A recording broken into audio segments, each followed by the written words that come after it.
relaciona ao caso o tiro e a residência ex-presidente da República Francisco Guterres Luolo.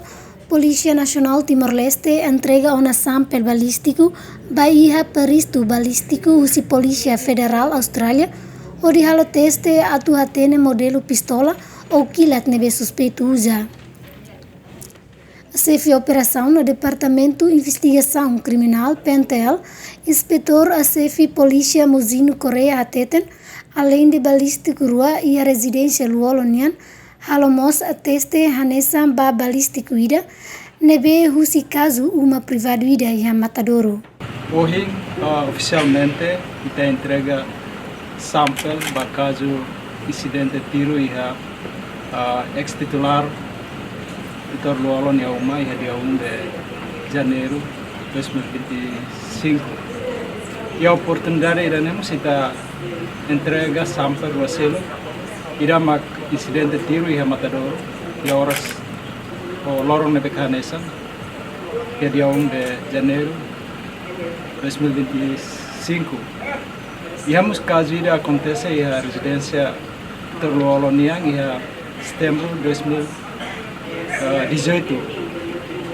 O objetivo examinação né, primeiro atatene mais ou menos arma tipo saída mas usa de tiro. Segundo, estamos tendo para tu atene sema tiro. Nebe principal primeiro mas kita tem que atene arma saída. Por idane kita recolha pistola 5 usi unidade especial polisi niang sayansa mostra referência pode halo comparação sampel na kita recolha na iha lorong hira doba e pala iha senhor Luolo ni Fatin hotan iha residência cidadão civil ida iha Matadouro.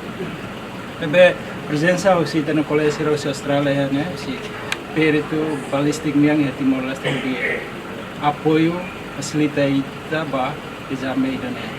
Mate Bolton, a perito balístico husi AFP, sente contente bele fo apoia ba serviço pentelnian, onde envolve a investigação ba caso refere no teste ba balístico nian a seihan a durante tempo semana hat nelaran. Margarida Belo, Leonito Fátima, VIP TV.